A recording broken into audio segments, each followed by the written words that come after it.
ಎಲ್ಲರಿಗೂ ನಮಸ್ಕಾರ. ಥಟ್ ಅಂತ ಹೇಳಿ ಕ್ವಿಜ್ ಕಾರ್ಯಕ್ರಮಕ್ಕೆ ತಮಗೆಲ್ಲ ಸ್ವಾಗತ. ಒಬ್ಬ ವ್ಯಕ್ತಿಯ ವೃತ್ತಿ ಮತ್ತು ಪ್ರವೃತ್ತಿ ಒಂದೇ ಆಗಿರಬಹುದು ಅಥವಾ ಭಿನ್ನವಾಗಿರಬಹುದು. ಒಂದೇ ಆಗಿದ್ದರೆ ಅದು ಅಂತಹ ದೊಡ್ಡ ಸಮಸ್ಯೆಯನ್ನು ಉಂಟು ಮಾಡೋದಿಲ್ಲ. ಆ ಒಂದು ಕ್ಷೇತ್ರದಲ್ಲೇ ಅವರು ಆಳವಾದ ಅಧ್ಯಯನ ಹಾಗೂ ಸೇವೆಯನ್ನು ಮಾಡಬಹುದು. ಆದರೆ ವ್ಯಕ್ತಿಯ ವೃತ್ತಿ ಮತ್ತು ಪ್ರವೃತ್ತಿಗಳು ಭಿನ್ನವಾದಾಗ ಮಾತ್ರ ಆತನ ಬದುಕು ವೈವಿಧ್ಯಮಯವಾಗುತ್ತೆ. ಇಂತಹ ಭಿನ್ನ ವ್ಯಕ್ತಿ ಒಬ್ಬರು ಬರೆದಂಥ ಪುಸ್ತಕ ಧೀಮಂತರು. ವಿಖ್ಯಾತ ವ್ಯಕ್ತಿ ಚಿತ್ರಣಗಳು ಡಾಕ್ಟರ್ ಎಚ್.ಎ. ಪಾರ್ಶ್ವನಾಥ್ ಅವರು ಬರೆದಿರುವಂಥದ್ದು. ಡಾಕ್ಟರ್ ಎಚ್.ಎ. ಪಾರ್ಶ್ವನಾಥ್ ಅವರು ವೃತ್ತಿಯಿಂದ ವೈದ್ಯರು, ರೋಗಶಾಸ್ತ್ರ ನಿಪುಣರು. ಆದರೆ ಅವರ ಪ್ರವೃತ್ತಿಯ ಕ್ಷೇತ್ರಗಳನ್ನು ನೋಡಿದರೆ ಆಶ್ಚರ್ಯವಾಗುತ್ತೆ. ಕಲೆ, ಧರ್ಮ, ಸಾಹಿತ್ಯ, ಸಂಸ್ಕೃತಿ, ರಂಗಭೂಮಿ, ಶಿಕ್ಷಣ, ಪತ್ರಿಕಾರಂಗ ಹಾಗೂ ವಿಜ್ಞಾನ. ಇಷ್ಟೂ ಕ್ಷೇತ್ರಗಳ ಜೊತೆ ನಿಕಟವಾದ ಪರಿಚಯವನ್ನು, ಒಡನಾಟವನ್ನು ಇಟ್ಕೊಂಡಿದ್ದಾರೆ. ಅದರಲ್ಲೂ ರಂಗಭೂಮಿಯ ಬಗ್ಗೆ ಇವರ ಒಲವು ಸಾಕಷ್ಟಿದೆ. ಅನೇಕ ನಾಟಕಗಳನ್ನು ಸಹ ಬರೆದಿದ್ದಾರೆ, ಹಾಗೆಯೇ ಅಭಿನಯವನ್ನೂ ಮಾಡಿದ್ದಾರೆ. ಇವರು ತಮ್ಮ ಮೇಲೆ ಪ್ರತ್ಯಕ್ಷವಾಗಿ ಪರೋಕ್ಷವಾಗಿ ಪ್ರಭಾವವನ್ನು ಬೀರಿದಂತಹ ಸುಮಾರು 40 ಮಹನೀಯರ ಬಗ್ಗೆ ಇಲ್ಲಿ ಪರಿಚಯ ಮಾಡಿಕೊಡ್ತಾ ಹೋಗ್ತಾರೆ. ಒಬ್ಬ ವ್ಯಕ್ತಿಯ ಬದುಕು ನಮಗೆ ಇಷ್ಟವಾಗಿದೆ ಅಂದರೆ ಯಾಕೆ ಇಷ್ಟವಾಗಿದೆ ಅನ್ನೋ ಪ್ರಶ್ನೆಯನ್ನು ಸಹಜವಾಗಿ ಕೇಳ್ತೇವೆ. ಆ ವ್ಯಕ್ತಿಯನ್ನು ಹತ್ತಿರದಿಂದ ನೋಡಿದ್ದು, ಆ ವ್ಯಕ್ತಿಯ ಜೊತೆ ಒಂದಷ್ಟು ಒಡನಾಟವನ್ನು ಮಾಡಿದರೆ ಆ ವ್ಯಕ್ತಿಯ ಕಪ್ಪು ಬಿಳುಪಿನ ಮುಖದ ಪರಿಚಯ ಆಗಿರುತ್ತೆ ನಮಗೆ.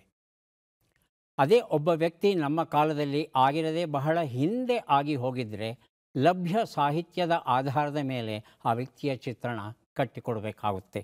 ಅಂತಹ ಕೆಲಸವನ್ನು ಸೊಗಸಾಗಿ ಮಾಡಿದ್ದಾರೆ. ಧಾರ್ಮಿಕ ಕ್ಷೇತ್ರಕ್ಕೆ ಸಂಬಂಧಪಟ್ಟ ಹಾಗೆ ರತ್ನವರ್ಮ ಹೆಗ್ಗಡೆ ಹಾಗೂ ನಾಗರಾಜಯ್ಯ ಅವರ ಹೆಸರು ನಮಗೆ ಅಷ್ಟಾಗಿ ಗೊತ್ತಿಲ್ಲ. ಆದರೆ ಮಹಾಪಂಡಿತರು, ಪ್ರಕಾಂಡ ಪಂಡಿತರು ಅವರು. ಅವರ ಪರಿಚಯವನ್ನು ಮಾಡಿಕೊಡ್ತಾರೆ. ಸಾಹಿತ್ಯ ಲೋಕಕ್ಕೆ ಬಂದರೆ ವೆಂಕಣ್ಣಯ್ಯ, ಸಿ.ಪಿ.ಕೆ, ಗಿರೆಡ್ಡಿ ಗೋವಿಂದರಾಜ, ಗಂಗಾಧರ ಪತ್ತಾರ ಮುಂತಾದವರ ಪರಿಚಯ.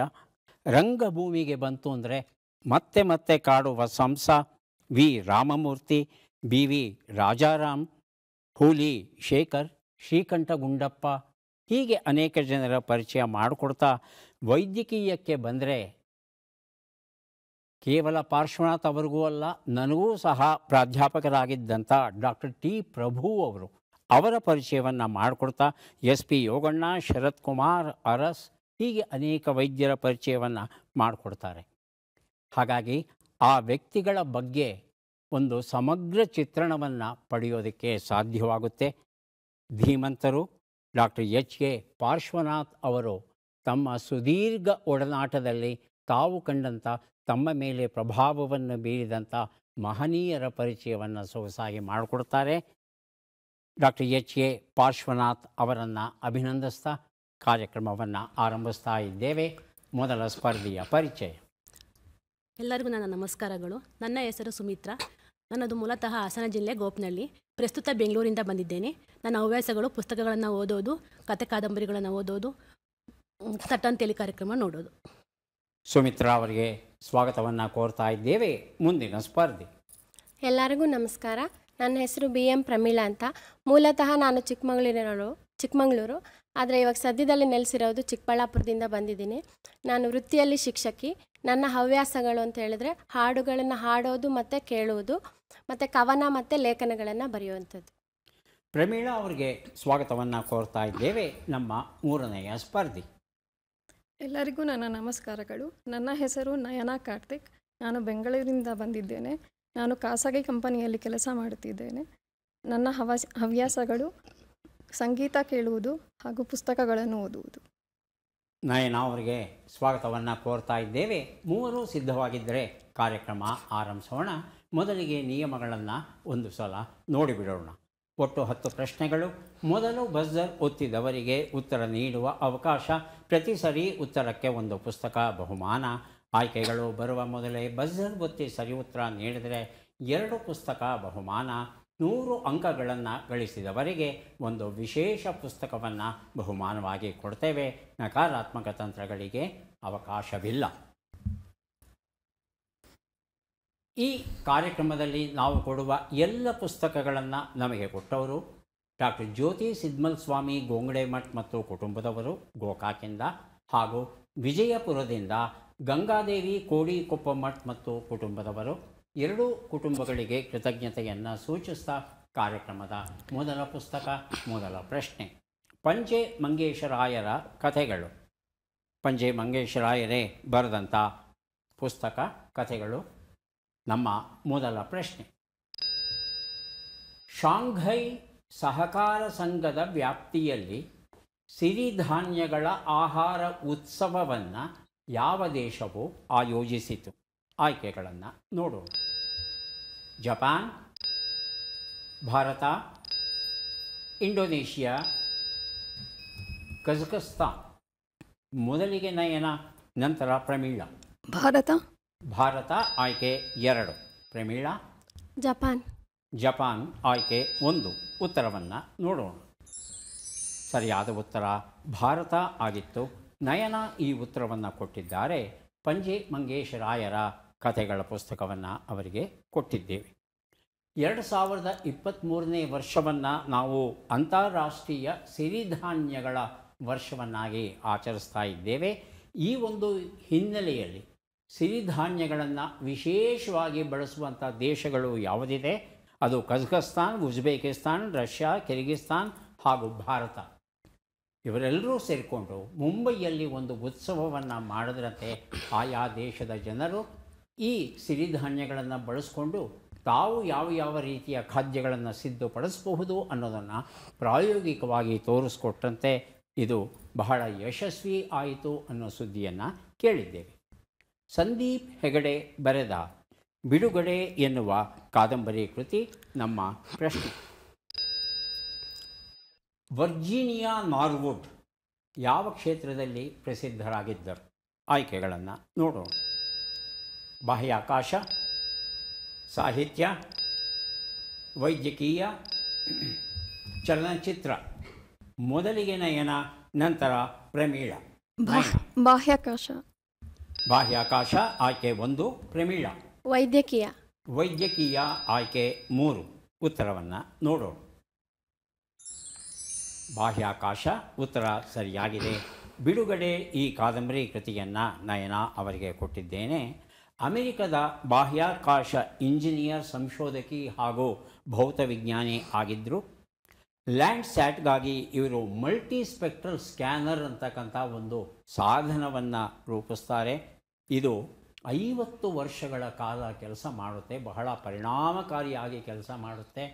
ಯಾಕೆ ನಾವು ಇವತ್ತು ವರ್ಜೀನಿಯಾ ನಾರ್ವುಡ್ ಅವರ ಹೆಸರನ್ನು ಸ್ಮರಿಸ್ಕೋತಾ ಇದ್ದೀವಿ ಅಂದರೆ, ಮೊದಲ ಬಾರಿಗೆ ಸರಸ್ವತಿ ನದಿಯ ಪಾತ್ರ ಏನಿದೆ ಆ ಪಾತ್ರದ ಸಂಪೂರ್ಣ ಚಿತ್ರಗಳನ್ನು ಬಾಹ್ಯಾಕಾಶದಲ್ಲಿ ಹಾರಿಬಿಟ್ಟಂಥ ಈ ಲ್ಯಾಂಡ್ಸ್ಯಾಟ್ ಅಂತ ಏನಿದೆ ಉಪಗ್ರಹ, ಅದರ ಮೂಲಕ ಗ್ರಹಿಸ್ತೇವೆ.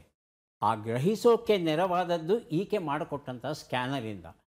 ಸರಸ್ವತಿ ನದಿಯೇ ಇಲ್ಲ ಅನ್ನೋ ವಾದ ಇದ್ದಂಥ ಕಾಲದಲ್ಲಿ ಆ ನದಿಯ ಸಂಪೂರ್ಣ ಪಥವನ್ನು ಗುರುತಿಸೋದಕ್ಕೆ ನೆರವಾಗಿದ್ದು ಈಕೆ ಮಾಡಿಕೊಟ್ಟಂಥ ಒಂದು ಸ್ಕ್ಯಾನರ್. ಮುಂದಿನ ಪುಸ್ತಕ ಅಂಕಿತಾಬ್ ಜಿಂದಾಬಾದ್, ಎಚ್ ಡುಂಡಿರಾಜ್ ಅವರು ಬರೆದಂಥ ಪುಸ್ತಕ. ಇದು ನಮ್ಮ ಪ್ರಶ್ನೆ. ಕಂಬಂ ಪನ್ನೀರ್ ದ್ರಾಕ್ಷಿಗೆ ಜಾಗತಿಕ ಸೂಚಕ ಸ್ಥಾನವು ದೊರೆತಿದೆ. ಇದು ಯಾವ ರಾಜ್ಯದಲ್ಲಿ ಹೆಚ್ಚಿಗೆ ಬೆಳೆಯುತ್ತದೆ? ಆಯ್ಕೆಗಳನ್ನು ನೋಡೋಣ. ಕೇರಳ ಹೇಳಿ ಪ್ರಮೀಳಾ. ಕೇರಳ. ಸುಮಿತ್ರಾ. ಕೇರಳ. ಆಯ್ಕೆ 2. ಪುದುಚೇರಿ, ಕರ್ನಾಟಕ, ತಮಿಳುನಾಡು. ಉತ್ತರವನ್ನು ನೋಡೋಣ. ಸರಿಯಾದ ಉತ್ತರ ತಮಿಳುನಾಡು ಆಗಿತ್ತು. ತಮಿಳುನಾಡಿನ ಪಶ್ಚಿಮ ಘಟ್ಟಗಳ ವ್ಯಾಪ್ತಿಯಲ್ಲಿ ಒಂದು ಕಂಬಂ ಕಣಿವೆ ಅಂತ ಒಂದು ಪ್ರದೇಶ ಬರುತ್ತೆ. ಈ ಕಣಿವೆಯಲ್ಲಿ ಬೆಳೆಯುವಂಥ ದ್ರಾಕ್ಷಿ ಏನಿದೆ ಆ ದ್ರಾಕ್ಷಿ ನಮೂನೆಯಲ್ಲಿ 85% ಜನ ಈ ಕಂಬಂ ದ್ರಾಕ್ಷಿಯನ್ನೇ ಬೆಳೀತಾರಂತೆ. ಇದು ಒಂದು ವಿಶೇಷವಾದ ರುಚಿಯನ್ನು ಒಳಗೊಂಡಿದೆ. ಇಂತಹ ರುಚಿ ಇರುವ ದ್ರಾಕ್ಷಿ ಭಾರತದಲ್ಲಿ ಬೇರೆಲ್ಲೂ ಇಲ್ಲ. ಹಾಗಾಗಿ ಈ ದ್ರಾಕ್ಷಿಗೆ ಒಂದು ಜಾಗತಿಕ ಸೂಚಕ, ಜಿಯೋಗ್ರಾಫಿಕಲ್ ಇಂಡಿಕೇಟರ್ ಅಂತ ಹೇಳ್ತೇವೆ, ಆ ಒಂದು ಸ್ಥಾನ ದೊರೆತಿದೆ. ಮುಂದೆ ನಾವು ಕೊಡ್ತಾ ಇದ್ದೇವೆ ದ ಫಾಕ್ಸ್. D.H. ಲಾರೆನ್ಸ್ ಅವರು ಬರೆದ ಇಂಗ್ಲೀಷ್ ಕಾದಂಬರಿಯನ್ನು ಕನ್ನಡಕ್ಕೆ ಅನುವಾದ ಮಾಡಿದ್ದಾರೆ G.N. ರಂಗನಾಥರಾವ್ ಅವರು. ಗುಳ್ಳೇನರಿ ಪುಸ್ತಕದ ಹೆಸರು ನಮ್ಮ ಪ್ರಶ್ನೆ. ಭಾರತಕ್ಕೆ ಸ್ವಾತಂತ್ರ್ಯ ಬಂದ ಹೊಸದರಲ್ಲಿ ರಾಷ್ಟ್ರೀಯ ಭಾವೈಕ್ಯತೆಯನ್ನು ಸಾರುವ ಚಿತ್ರವೊಂದು ಕನ್ನಡದಲ್ಲಿ ನಿರ್ಮಾಣವಾಯಿತು. ಅದು ಯಾವುದು? ಆಯ್ಕೆಗಳನ್ನು ನೋಡೋಣ. ಗೋರ ಕುಂಬಾರ, ಸಂತ ತುಳಸಿದಾಸ್, ಮಹಾತ್ಮ ಕಬೀರ್. ಹೇಳಿ ಸುಮಿತ್ರಾ. ಆಯ್ಕೆ 3 ಸರ್. ಮಹಾತ್ಮ ಕಬೀರ್ ಅಂತ ಹೇಳ್ತಾ ಇದ್ದಾರೆ. ಆಯ್ಕೆ 4 ಸಂತ ತುಕಾರಾಮ್. ಹೇಳಿ ನಯನ. ಸಂತ ತುಕಾರಾಮ್. ಉತ್ತರವನ್ನು ನೋಡೋಣ. ಸರಿಯಾದ ಉತ್ತರ ಮಹಾತ್ಮ ಕಬೀರ್ ಆಗಿತ್ತು. ಈ ಉತ್ತರವನ್ನು ಸುಮಿತ್ರಾ ಅವರು ಕೊಟ್ಟಿದ್ದಾರೆ. ದ ಫಾಕ್ಸ್ ಈ ಕಾದಂಬರಿ ಕೃತಿಯನ್ನು ಅವರಿಗೆ ಕೊಟ್ಟಿದ್ದೇವೆ. 1947ರಲ್ಲಿ ಭಾರತಕ್ಕೆ ಸ್ವಾತಂತ್ರ್ಯ ಬಂದಾಗ ಹಿಂದೂ ಮುಸ್ಲಿಮರ ನಡುವೆ ತುಂಬ ತಿಕ್ಕಾಟ ಆಗುತ್ತೆ. ಈ ಒಂದು ಹಿನ್ನೆಲೆಯಲ್ಲಿ ಆರ್ ನಾಗೇಂದ್ರ ರಾವ್ ಅವರು ಮಹಾತ್ಮ ಕಬೀರ್ ಅನ್ನೋ ಚಿತ್ರವನ್ನು ನಿರ್ದೇಶನ ಮಾಡ್ತಾರೆ. ಚಿತ್ರದಲ್ಲಿ ಸುಬ್ಬಯ್ಯ ನಾಯ್ಡು, ನಾಗೇಂದ್ರ ರಾವ್, ಜಯಮ್ಮ, ಜಯಲಕ್ಷ್ಮಿ ಮುಂತಾದವರು ಭಾಗವಹಿಸ್ತಾರೆ. ಮೈಸೂರಲ್ಲಿ ಇದು ಶತದಿನೋತ್ಸವ ಆಚರಿಸುತ್ತೆ. ಬೆಂಗಳೂರಲ್ಲೂ ಯಶಸ್ವಿಯಾಗಿ ನಡೆಯುವ ಸಂದರ್ಭದಲ್ಲಿ ಬೆಂಗಳೂರಲ್ಲಿ ಗಲಭೆ ಶುರುವಾಗುತ್ತೆ. ಆ ಗಲಭೆಯ ಹಿನ್ನೆಲೆಯಲ್ಲಿ ಚಿತ್ರ ಪ್ರದರ್ಶನವನ್ನು ನಿಲ್ಲಿಸ್ತಾರೆ. ಇದು ಮೊದಲ ಬಾರಿಗೆ ಇಂತಹ ಪ್ರಸಂಗ ಕನ್ನಡದಲ್ಲಿ ನಡೆಯುತ್ತೆ. ಈಗ ನಾವು ಕೊಡ್ತಾ ಇದ್ದೇವೆ ಆಕೆ ಮಕ್ಕಳನ್ನು ರಕ್ಷಿಸಿದಳು. ಎಗ್ಲಾಂಗ್ಟೈನ್ ಝೆಬ್ ಕಥನ NV ವಾಸುದೇವ ಶರ್ಮಾ ಅವರು ಬರೆದಿರುವಂಥದ್ದು ನಮ್ಮ ಪ್ರಶ್ನೆ. ಬಿಟ್ಟ ಅಕ್ಷರಗಳನ್ನು ತುಂಬಿ. ಹೇ, ಪು, ಟಿ, ನ, ಗ.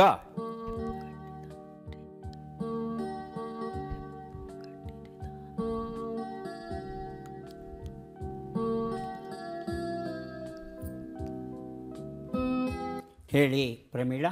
ಹೆಪ್ಪುಗಟ್ಟಿದ ನಯನಗಳು.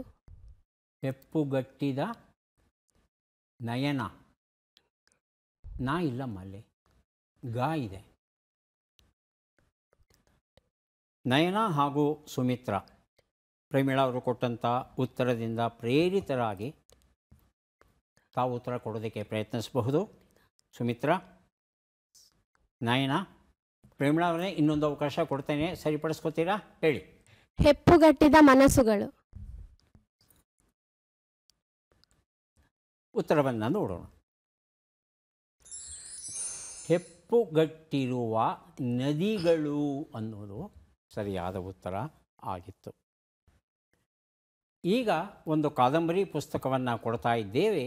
ಪತ್ಮಂದೆ, ಅನು ಬೆಳ್ಳೆ ಅವರು ಬರೆದಿರುವಂಥ ಕಾದಂಬರಿ ಇದು ನಮ್ಮ ಪ್ರಶ್ನೆ. ಈ ಕೆಳಗಿನ ಲೆಕ್ಕಗಳನ್ನು ಪೂರ್ಣಗೊಳಿಸಿ ಉತ್ತರಗಳನ್ನೆಲ್ಲ ಕೂಡಿ ಅಂತಿಮ ಉತ್ತರವನ್ನು ನೀಡಿ. ಲೆಕ್ಕಗಳು: 39 + 38, 93 - 45, 14 × 12, 180 / 12.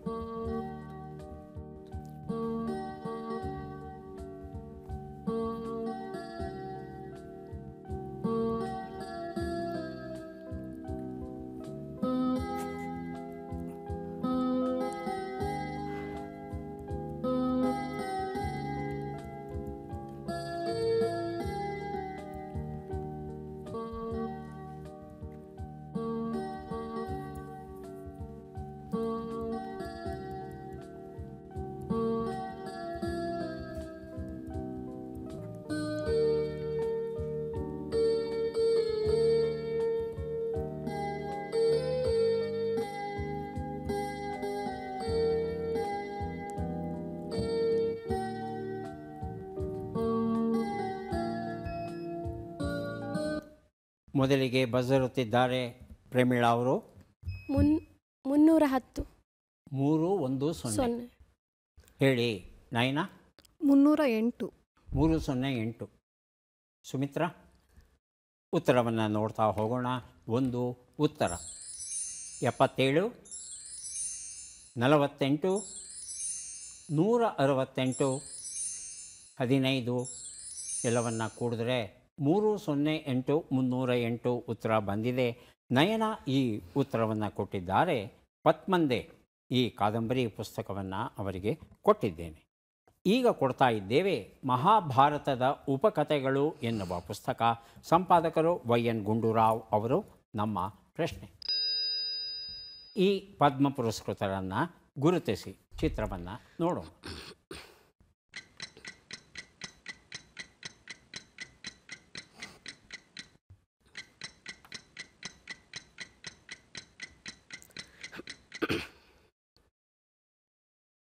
ಆಯ್ಕೆಗಳನ್ನು ನೋಡೋಣ. ಮಹಿಪತ್ ಕವಿ, ಅರೀಸ್ ಕಂಭಟ್ಟ, ರಾಕೇಶ್ ಜುಂಜನ್ವಾಲೆ. ಮೊದಲಿಗೆ ಸುಮಿತ್ರಾ, ನಂತರ ಪ್ರಮೀಳಾ. ಆಯ್ಕೆ 3 ಸರ್. ಮಹಾಪತ್ ಕವಿನ ರಾಕೇಶ್ ಜುಂಜನ್ವಾಲೆ. ಆಯ್ಕೆ 3. ತಮ್ಮ ಉತ್ತರ ಪ್ರಮೀಳಾ? ಆಯ್ಕೆ 4 ಸರ್. ಆಯ್ಕೆ 4 ಮೂಲ್ಚಂದ್ ಲೋಧಾ. ಉತ್ತರವನ್ನು ನೋಡೋಣ. ರಾಕೇಶ್ ಜುಂಜನ್ವಾಲೆ ಅನ್ನೋದು ಸರಿಯಾದ ಉತ್ತರ. ಮಹಾಭಾರತದ ಉಪಕಥೆಗಳ ಕೃತಿಯನ್ನು ಸುಮಿತ್ರಾ ಅವರಿಗೆ ಕೊಟ್ಟಿದ್ದೇವೆ. ಇವತ್ತು ರಾಕೇಶ್ ಜುಂಜನ್ವಾಲೆ ಅವರು ನಮ್ಮ ನಡುವೆ ಇಲ್ಲ. ಅವರಿಗೆ ಮರಣೋತ್ತರವಾಗಿ ಪದ್ಮಶ್ರೀ ಗೌರವವನ್ನು ನಮ್ಮ ಸರ್ಕಾರ ನೀಡಿದೆ. ಇವರು ಭಾರತೀಯ ಕೋಟ್ಯಾಧಿಪತಿಗಳು. ಇವರು 5,000 ರೂಪಾಯಿಗಳ ಬಂಡವಾಳದಿಂದ ತಮ್ಮ ವ್ಯಾಪಾರಿ ಬದುಕನ್ನು ಆರಂಭಿಸ್ತಾರೆ. ಸಾಯುವ ದಿನ ಇವರ ಹತ್ರ $5.8 ಬಿಲಿಯನ್ ಅಮೆರಿಕನ್ ಡಾಲರ್. ಹಾಗಂದರೆ ನಮ್ಮ ರೂಪಾಯಿಗಳಲ್ಲಿ ಎಷ್ಟಾಗುತ್ತೆ ಅಂದರೆ 47 ಲಕ್ಷ ಕೋಟಿ ರೂಪಾಯಿಗಳು ಇರುತ್ತಂತೆ ಇವರ ಹತ್ರ. ಅಷ್ಟು ಹಣವನ್ನು ದುಡಿತಾರೆ ಜುಂಜನ್ವಾಲೆ ಅವರು. ಮುಂದಿನ ಪುಸ್ತಕ ಪಾತಾಳ ಗರಡಿ, ವಾಸುದೇವ ಮೂರ್ತಿ ಬರೆದಿರುವಂಥದ್ದು. ನಮ್ಮ ಪ್ರಶ್ನೆ, ಈ ಅಕ್ಷರಗಳನ್ನು ಸರಿಯಾಗಿ ಜೋಡಿಸಿ. ಅಕ್ಷರಗಳು ಕೋ, ಲ, ನೆ, ಸೆ, ಆ, ಎ, ಇ, ಗೆ.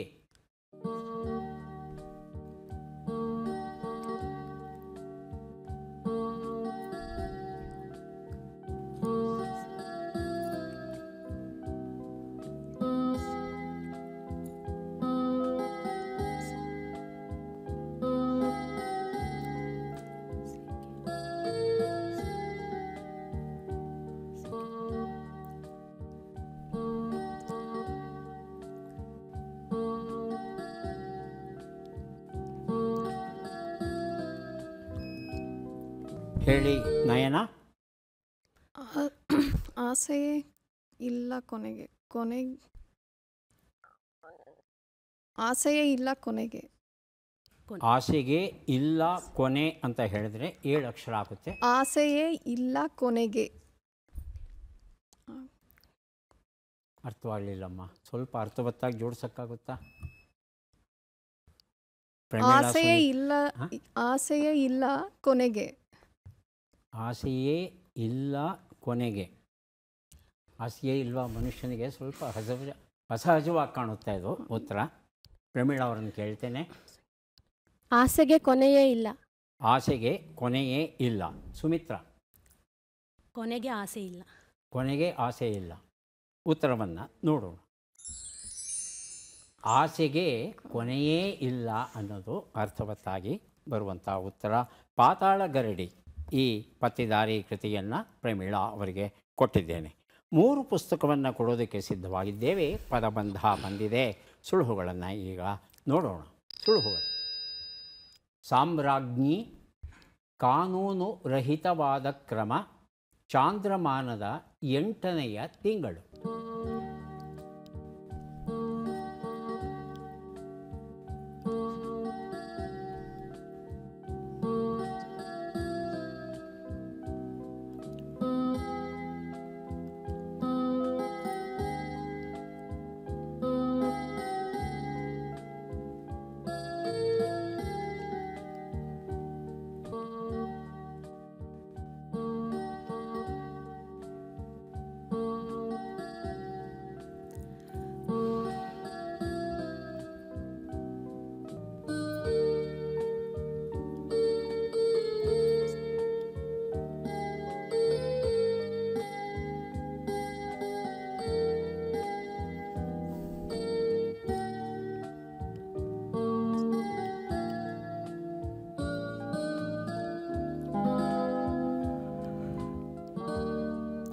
1 ನಿಮಿಷದ ಕಾಲಾವಕಾಶ ಮುಕ್ತಾಯ ಆಗಿದೆ.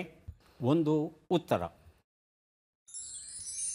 ಚಕ್ರವರ್ತಿನಿ 2 ಉತ್ತರ. ಮೊದಲಿಗೆ ಪ್ರಮೀಳಾ, ನಂತರ ಅಕ್ರಮ. ನಯನ. ಅಕ್ರಮ. ಅಕ್ರಮ ಅಂತ ಹೇಳ್ತಾ ಇದ್ದಾರೆ. ಉತ್ತರವನ್ನು ನೋಡೋಣ. ಅಕ್ರಮ ಉತ್ತರ ಸರಿಯಾಗಿದೆ. 3 ಉತ್ತರ ಪ್ರಮೀಳವರೇ ಬಜರ್ ಒತ್ತಿದ್ದಾರೆ. ಕಾರ್ತಿಕ. ಉತ್ತರವನ್ನು ನೋಡೋಣ. ಕಾರ್ತಿಕ ಉತ್ತರ ಸರಿಯಾಗಿದೆ. ಇಸ್ರೇಲ್ ಕೆಣಕಿ ಗೆದ್ದವರಿಲ್ಲ, ಮರಣಾನಂತರದ ಜೀವನ 2 ಪುಸ್ತಕವನ್ನು ಕೊಟ್ಟಿದ್ದೇನೆ ಪ್ರಮೀಳಾ ಅವರಿಗೆ. ಈಗ ನಾವು ಬಂದಿದ್ದೇವೆ ಕೊನೆಯ ಘಟ್ಟಕ್ಕೆ. ಚಟ್ಪಟ್ ಚಿನ್ಕುರಳಿ 5 ಪ್ರಶ್ನೆಗಳು. ಮೊದಲ ಅವಕಾಶ ಸುಮಿತ್ರಾ ಅವರಿಗೆ. ಸಿದ್ಧವಾಗಿದ್ದೀರಾ? ಮೊದಲ ಪ್ರಶ್ನೆ. ಚಕ್ರ ಹಾಕು ಎನ್ನುವ ನುಡಿಗಟ್ಟಿನ ಅರ್ಥವೇನು? ತಪ್ಪಿಸಿಕೊಳ್ಳು, ಸಂಚನ್ನು ಹೂಡು. ಸಂಚನ್ನು ಹೂಡು. ಮುಂದಿನ ಪ್ರಶ್ನೆ. ಮಣ್ಣಿನಿಂದ ಮಾಡಿದ ಬಾಯಿ ಕಿರಿದಾದ ಪಾತ್ರೆ ಎಂಬ ಅರ್ಥವನ್ನು ಕೊಡುವ ಶಬ್ದ ಯಾವುದು? ಕೊಡ. ಕೋಡ. ಕೊಡ. ಕೊಡ. ಮುಂದಿನ ಪ್ರಶ್ನೆ. ಲಕ್ಷ್ಮಣನು ಸೀತೆಯನ್ನು ಕಾಡಿಗೆ ಬಿಡಲು ಹೋದಾಗ ಆಕೆಯ ಆರೋಗ್ಯದ ಸ್ಥಿತಿ ಹೇಗಿತ್ತು? ಗರ್ಭವತಿ, ಬಾಣಂತಿ. ಗರ್ಭವತಿ. ಮುಂದಿನ ಪ್ರಶ್ನೆ. ಈ ಗಾದೆಯನ್ನು ಪೂರ್ಣಗೊಳಿಸಿ. ಅಣ್ಣಿಗೆ ಯಾರಿಗೆ ಎಣ್ಣೆ? ಮುಂದಿನ ಪ್ರಶ್ನೆ. ಕರಿ ಹಸ ಬಿಳಿ ಹಸ ನೀರು ಕುಡಿಯಾಕೆ ಹೊಂಟವು. ಕರಿ ಹಸ ಹೊಂಟೋಯ್ತು, ಬಿಳಿ ಹಸ ವಾಪಸ್ ಬಂತು. ಉತ್ತರವನ್ನು ನೋಡ್ತಾ ಹೋಗೋಣ. ಒಂದು ಉತ್ತರ ಚಕ್ರ ಹಾಕು, ತಪ್ಪಿಸಿಕೊಳ್ಳು. ಉತ್ತರ ಕೊಟ್ಟಿಲ್ಲ ತಾವು. 2ನೇ ಪ್ರಶ್ನೆಗೆ ಉತ್ತರ ಕೊಡ ಸರಿಯಾಗಿದೆ. 3ನೇ ಪ್ರಶ್ನೆಗೆ ಉತ್ತರ ಗರ್ಭವತಿ ಸರಿಯಾಗಿದೆ. 4ನೇ ಪ್ರಶ್ನೆಗೆ ಉತ್ತರ ಮೊಳಕಾಲು ಮಟ್ಟ ಅನ್ನೋದು ಸರಿಯಾದ ಉತ್ತರ ಆಗಿತ್ತು. 5ನೇ ಪ್ರಶ್ನೆಗೆ ಉತ್ತರ ಇದು ಉದ್ದಿನ ಕಾಳನ್ನು ನೆನೆ ಹಾಕುವ ಕ್ರಿಯೆ. ಆ ಕಪ್ಪು ಸಿಪ್ಪೆ ಏನಾಗುತ್ತೆ, ನೀರಲ್ಲೇ ಉಳ್ಕೊಳ್ಳುತ್ತೆ. ಅದು ಬಿಳಿ ಸಿಪ್ಪೆಯನ್ನು ಮಾತ್ರ ನಾವು ತಗೋತೇವೆ, ಅಂದರೆ ಬಿಳಿ ಭಾಗವನ್ನು ತಗೋತೇವೆ. ಅದನ್ನು ಹಸುವಿನ ರೂಪದಲ್ಲಿ ಹೇಳಿದ್ದಾನೆ ಈ ಒಗಟನ್ನು ನಮ್ಮ ಜಾನಪದ ಕವಿ. 2 ಪ್ರಶ್ನೆಗಳಿಗೆ ತಾವು ಸರಿಯಾದ ಉತ್ತರ ಕೊಟ್ಟಿದ್ದೀರಿ. 2 ಪುಸ್ತಕಗಳನ್ನು ತಮಗೆ ಕೊಡ್ತಾ ಇದ್ದೇವೆ. ಈಗ ಪ್ರಮೀಳಾ ಅವರಿಗೆ ಅವಕಾಶ ಬರ್ತಾ ಇದೆ. ಸಿದ್ಧವಾಗಿದ್ದರೆ ಪ್ರಶ್ನೆಯನ್ನು ಆರಂಭಿಸ್ತೇವೆ. ಮೊದಲ ಪ್ರಶ್ನೆ. ಚಟ್ನಿ ಮಾಡು ಎನ್ನುವ ನುಡಿಗಟ್ಟಿನ ಅರ್ಥವೇನು? ಚೆನ್ನಾಗಿ ಹೊಡೆ, ಶಿಕ್ಷೆಯನ್ನು ಕೊಡು. ಚೆನ್ನಾಗಿ ಹೊಡಿ. ಮುಂದಿನ ಪ್ರಶ್ನೆ. ಮೀನು ಹಿಡಿಯುವ ಜೋಡಿ ಬುಟ್ಟಿ ಎಂಬ ಅರ್ಥವನ್ನು ಕೊಡುವ ಶಬ್ದ ಯಾವುದು? ಕೊಡಂತಿ, ಕೊಡಂಬೆ. ಕೊಡಂತಿ. ಮುಂದಿನ ಪ್ರಶ್ನೆ. ರಾಮನು ಸೀತಾ ಪರಿತ್ಯಾಗವನ್ನು ಮಾಡಿರುವುದಾಗಿ ಲಕ್ಷ್ಮಣನು ಸೀತೆಗೆ ಹೇಳಿದಾಗ ಆಕೆಯ ಪ್ರತಿಕ್ರಿಯೆ ಹೇಗಿತ್ತು? ಮೂರ್ಛೆ ಹೋದಳು, ಮೌನವಾದಳು. ಮೂರ್ಛೆ ಹೋದಳು. ಮುಂದಿನ ಪ್ರಶ್ನೆ. ಈ ಗಾದೆಯನ್ನು ಪೂರ್ಣಗೊಳಿಸಿ. ಹೊತ್ತಿರುವಾಗಲೇ ಅಡಿಗೆ ಮಾಡಿಕೊಳ್ಳಬೇಕು. ಅಡಿಗೆ ಮಾಡಿಕೊ. 5ನೇ ಪ್ರಶ್ನೆ. ಈ ಒಗಟನ್ನು ಬಿಡಿಸಿ. ಕರಿ ಹೊಲದಲ್ಲಿ ಕರಿ ಕುರಿ. ಕಣ್ಣು. ಕಣ್ಣು. ಕಣ್ಣು. ಉತ್ತರವನ್ನು ನೋಡ್ತಾ ಹೋಗೋಣ. ಒಂದು ಉತ್ತರ ಚಟ್ನಿ ಮಾಡು, ಚೆನ್ನಾಗಿ ಹೊಡಿ ಸರಿಯಾದ ಉತ್ತರ ಕೊಟ್ಟಿದ್ದೀರಿ. 2ನೇ ಪ್ರಶ್ನೆಗೆ ಉತ್ತರ ಕೊಡಂಬೆ ಆಗಿತ್ತು, ತಾವು ಕೊಡಂತಿ ಅಂತ ಹೇಳಿದ್ರಿ. 3ನೇ ಪ್ರಶ್ನೆಗೆ ಉತ್ತರ ಆಕೆ ಮೂರ್ಛೆ ಹೋಗ್ತಾಳೆ, ಸರಿಯಾದ ಉತ್ತರ ಕೊಟ್ಟಿದ್ದೀರಿ. 4ನೇ ಪ್ರಶ್ನೆಗೆ ಉತ್ತರ ಹೊತ್ತಿರುವಾಗಲೇ ಗೊತ್ತು ಸೇರಬೇಕು ಅಂತ. ಪ್ರಯಾಣದಲ್ಲಿ ಗುರಿ ಏನಿರುತ್ತೆ ಅಲ್ಲಿ ಹೋಗಿ ತಲುಪಬೇಕು ಅನ್ನೋದು ಆಶಯ. 5ನೇ ಪ್ರಶ್ನೆ ಇದು ಹೇನಿನ ವರ್ಣನೆ ಆಗಿತ್ತು. 2 ಪ್ರಶ್ನೆಗಳಿಗೆ ಸರಿ ಉತ್ತರ ಕೊಟ್ಟಿದ್ದೀರಿ. 2 ಪುಸ್ತಕಗಳನ್ನು ತಮಗೆ ಕೊಟ್ಟಿದ್ದೇವೆ. ಈಗ ಅವಕಾಶ ನಯನ ಅವರಿಗೆ ಬರ್ತಾ ಇದೆ. ಸಿದ್ಧವಾಗಿದ್ದರೆ ಪ್ರಶ್ನೆಯನ್ನು ಆರಂಭಿಸ್ತೇವೆ. ಮೊದಲ ಪ್ರಶ್ನೆ. ಚಳಿ ಬಿಡಿಸು ಎನ್ನುವ ನುಡಿಗಟ್ಟಿನ ಅರ್ಥವೇನು? ಭಯವನ್ನು ದೂರ ಮಾಡು, ಔಷಧವನ್ನು ನೀಡು. ಭಯವನ್ನು ದೂರ ಮಾಡು. ಮುಂದಿನ ಪ್ರಶ್ನೆ. ಪಾತ್ರೆಯ ಕೊಳೆಯನ್ನು ಉಜ್ಜಿ ತೊಳೆ ಎಂಬ ಅರ್ಥವನ್ನು ಕೊಡುವ ಶಬ್ದ ಯಾವುದು? ಕೊಡಚು, ಕೊಡತ. ಕೊಡತ. ಮುಂದಿನ ಪ್ರಶ್ನೆ. ಲಕ್ಷ್ಮಣನು ಸೀತಾ ಪರಿತ್ಯಾಗದ ಸುದ್ದಿಯನ್ನು ಸೀತೆಗೆ ಹೇಳಿದಾಗ ಆಕೆ ಮೂರ್ಛೆ ಹೋದಳು. ಆಗ ಲಕ್ಷ್ಮಣ ಏನು ಮಾಡಿದ? ಹಾಗೆಯೇ ಬಿಟ್ಟು ಹೋದ, ಉಪಚಾರವನ್ನು ಮಾಡಿದ. ಉಪಚಾರವನ್ನು ಮಾಡಿದ. ಮುಂದಿನ ಪ್ರಶ್ನೆ. ಈ ಗಾದೆಯನ್ನು ಪೂರ್ಣಗೊಳಿಸಿ. ಮುತ್ತು ಚಿಪ್ಪಲ್ಲಿ ಹುಟ್ಟಿ 5ನೇ ಪ್ರಶ್ನೆ, ಈ ಒಗಟನ್ನು ಬಿಡಿಸಿ. ಕರಿ ಮಂಚದ ಮೇಲೆ ಬಿಳಿ ಹಾಸಿಗೆ ಹಾಸಿ ಕೆಂಪು ಹಾಸಿಗೆ ತೆಗಿತಾರೆ. ಉತ್ತರವನ್ನು ನೋಡ್ತಾ ಹೋಗೋಣ. 1 ಉತ್ತರ ಚಳಿ ಬಿಡಿಸು, ಭಯವನ್ನು ದೂರ ಮಾಡು, ಸರಿಯಾದ ಉತ್ತರ ಕೊಟ್ಟಿದ್ದೀರಾ. 2ನೇ ಪ್ರಶ್ನೆಗೆ ಉತ್ತರ ಕೊಡಚು ಆಗಿತ್ತು. ತಾವೇನು ಹೇಳಿದ್ರಿ? ಕೊಡ್ತಾ ಹೇಳಿದ್ರಿ. 3ನೇ ಪ್ರಶ್ನೆಗೆ ಉತ್ತರ ಹಾಗೆಯೇ ಬಿಟ್ಟು ಹೋಗ್ಬಿಡ್ತಾನೆ ಅವನು, ಉಪಚಾರ ಮಾಡಲ್ಲ. 4ನೇ ಪ್ರಶ್ನೆಗೆ ಉತ್ತರ ಮುತ್ತು ಚಿಪ್ಪಲ್ಲಿ ಹುಟ್ಟಿ ಮಕುಟದ ಮಣಿಯಾಯಿತು ಅನ್ನೋದು ಸರಿಯಾದ ಉತ್ತರ. 5ನೇ ಪ್ರಶ್ನೆಗೆ ಉತ್ತರ ಇದು ಕಾವಲಿ ದೋಸೆ ಹಾಕುವಾಗ ಬೆಳ್ಳಗಿರುತ್ತೆ, ತೆಗಿಬೇಕಾದರೆ ಕೆಂಪಿಗೆ ಅದು ಬೆಂದಿರುತ್ತೆ. 1 ಪ್ರಶ್ನೆಗೆ ತಾವು ಸರಿಯಾದ ಉತ್ತರ ಕೊಟ್ಟಿದ್ದೀರಿ. 1 ಪುಸ್ತಕವನ್ನು ತಮಗೆ ಕೊಡ್ತಾ ಇದ್ದೇವೆ. ಯಾರಿಗೆ ಎಷ್ಟು ಪುಸ್ತಕ ಬಂದಿದೆ ಅದನ್ನು ನೋಡುವ ಕ್ಷಣ ಈಗ ಬಂತು. ಮೊದಲಿಗೆ ಸುಮಿತ್ರಾ ಅವರಿಗೆ 4 ಪುಸ್ತಕಗಳು ದೊರೆಯುತ್ತಾ ಇವೆ. ಪುಸ್ತಕಗಳನ್ನು ಸ್ವೀಕರಿಸಿ ಕಾರ್ಯಕ್ರಮದಲ್ಲಿ ಭಾಗಿಯಾಗಿದ್ದಕ್ಕೆ ತಮಗೆ ಧನ್ಯವಾದಗಳನ್ನು ಸಲ್ಲಿಸ್ತಾ ಇದ್ದೇವೆ.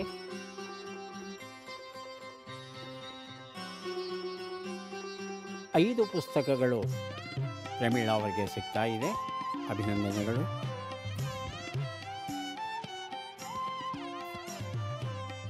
ನಯನಾ ಅವರಿಗೆ 4 ಪುಸ್ತಕ ದೊರೆಯುತ್ತಾ ಇದೆ.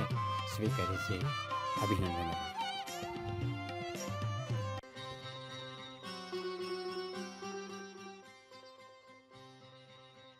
ಮತ್ತೆ ಭೇಟಿಯಾಗೋಣ.